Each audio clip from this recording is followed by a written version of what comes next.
Hi there, David here, and I want to take this opportunity to say a few words about immigration and immigrants and some personal words. Now, I hope by this time in the class and going through the PowerPoint slides that you fully appreciate that I am sympathetic to immigration and newcomers to Canada. I respect immigrants. I support immigration. I think immigration is wonderful for Canada, and we need good immigrants, and that immigration has built this country. I fully appreciate how hard it is to be an immigrant. As we'll see in future clips like this, I've spoken to many immigrants and I know what it's like, how hard it is to be an immigrant, to leave your homeland, to come to a new country like Canada, and then to have to be dealing with your second language in many cases. I'm thinking of you folks from India. Many of you have great second language English skills, but again, it's you're dealing with your second language and not your mother tongue. And to fit into a new country, to get used to it, to get used to a different climate, dealing with Canadian winter, and to get used to a new way of doing things, new culture, new attitudes, just new ways of doing business and university life, and everything is different. And it's not usual in dealing with new foods and new customs, new traditions, new holidays.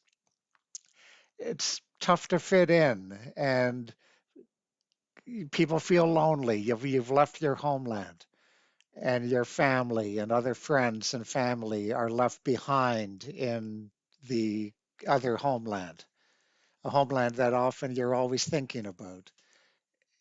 I know there's a loneliness to being a new immigrant, and I appreciate that.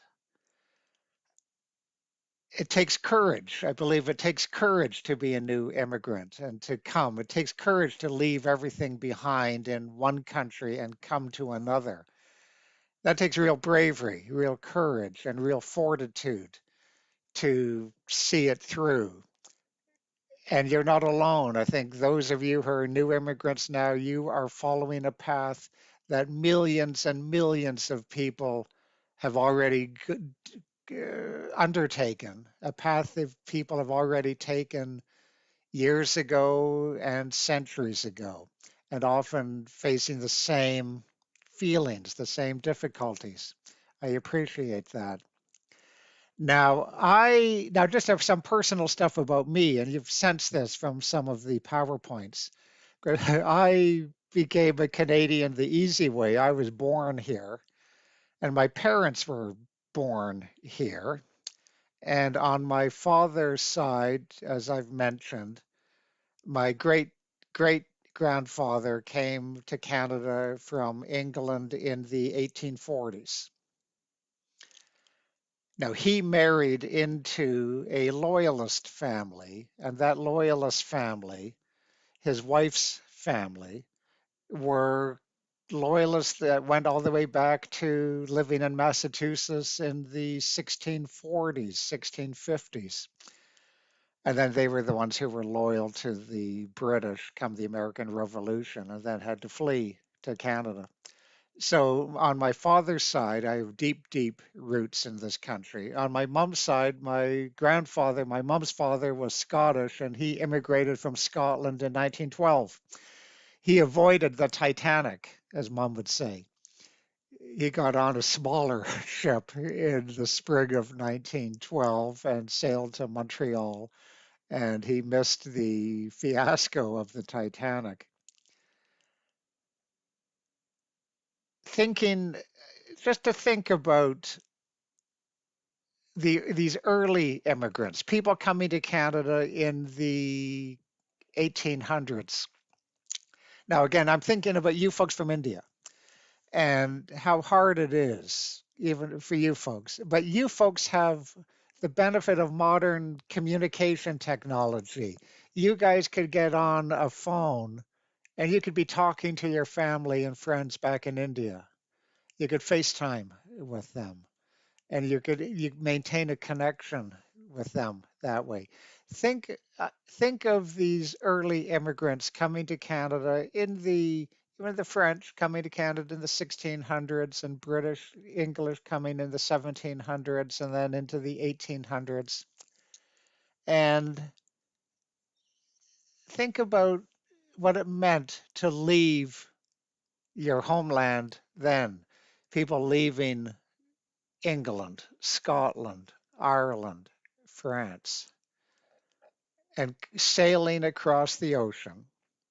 Sailing ships. The voyage could take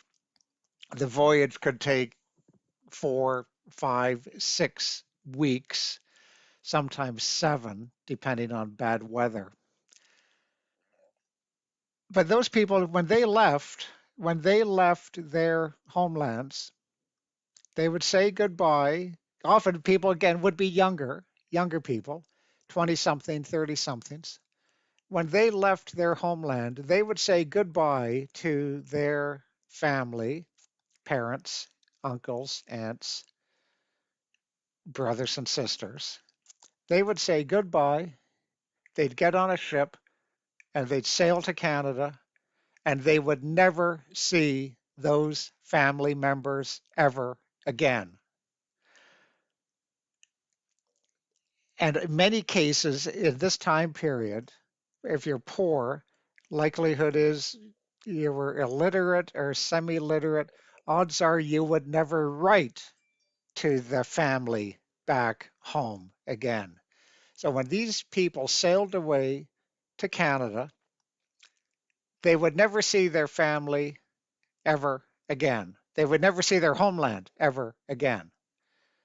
You folks from India, you can be in touch with friends and family in India right now if you want. You could talk to your parents, you could talk to friends, and you can fly when we get a chance to fly again. You could go back. You could go back to India, and I'm sure many of you will. These people, these early ancestors, like my ancestors, they when they left England, they would never see England again. My father went back to England finally in the 1970s, and he was the first Johnson to be back to England since my great great grandfather left in the 1840s. So just appreciate that, appreciate just how hard it is, how hard it was for these people to leave their home and come to a new land and give up everything they had back in the old homeland and to give up and to leave friends and family and loved ones. How hard that is. But then ask yourself again, why?